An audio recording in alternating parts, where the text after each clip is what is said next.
Tapi dampak dari OTG saya ini bisa menulari istri saya. Saat itu saya tidak merasakan sakit. Hanya waktu itu kalau nggak salah saya ke Gorontalo dengan Pak Wisnu, Pak Eka, Pak Sesban karantina saat ini. Pak Wisnu, Pak Eka waktu itu sakit, positif COVID, langsung sakit. Saya karena merasa sehat, kemudian waktu itu masih rapid antibody, belum ada rapid antigen.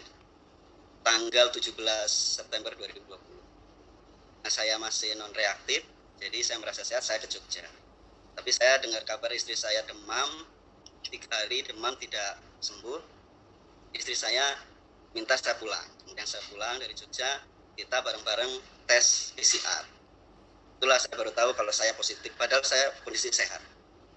Kondisi saya sehat, tapi istri saya demam, sesak napas, batuk, dan akhirnya kita berdua isolasi. Anak saya 2 di rapid, waktu itu kita rapid antigen sudah ada juga waktu itu negatif.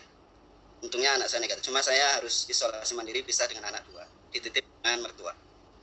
Nah, pengalamannya setelah itu saya dihubungi Ibu Lailatul yang waktu itu masih komunikasi dengan Ibu Banu. Katanya ada obat multivitamin lah, seperti itu informasinya waktu itu. Itu yang disampaikan tadi Pak Jarwanto, kemudian Pak Antarjo, Pak Sudaryanto. Kaget juga waktu lihat kemasannya. Kemudian saya searching di Google, ternyata memang sudah ada beberapa informasi di internet. Pada saat itu istri saya dengan saya cuma minum Panadol, istri saya waktu itu, tidak minum obat.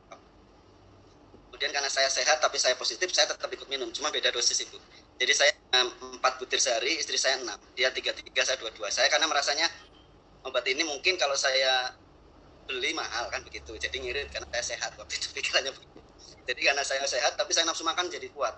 Istri saya dirasakan kalau pas yang tadi itu hari itu juga.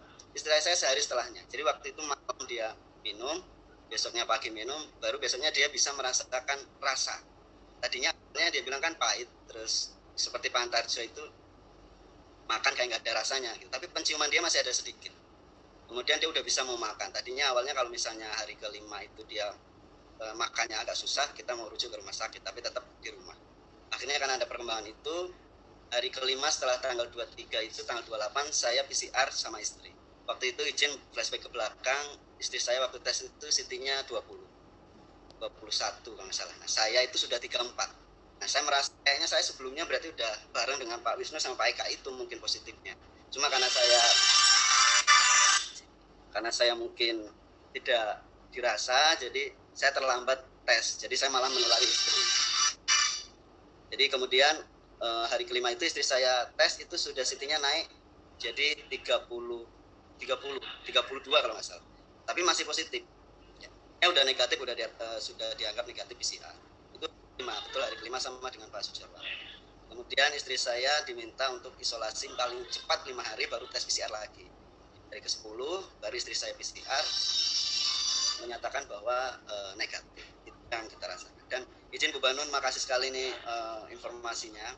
Sebulan yang lalu orang tua saya, Ibu, dua-duanya di Lampung, tidak merasakan penciuman, sesak, batuk, tapi beliau berdua itu tidak mau dirujuk ke rumah sakit karena jauh dari kampung.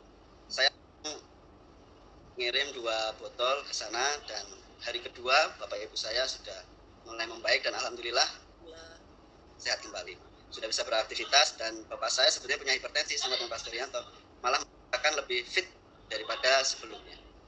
Mungkin singkat cerita seperti itu Bu Banun. Saya tidak tahu harus menambahkan cerita apa lagi. Yang pasti bapak saya kemarin sebulan yang lalu dengan ibu saya sudah merasakan juga. Dan mungkin kalau udah sehat, memang bapak ibu saya juga nanya belinya di mana. Belinya di Jakarta sama teman. Nanya harganya, saya kasih tahu harganya, mahal sekali. Berarti saya dosisnya sehari 1 aja ya, begitu Bu. Nggak apa-apa sehari 2, pagi sama sore atau gimana. Tapi kalau kondisinya memang kurang baik, 6 butir atau 4 butir sehari.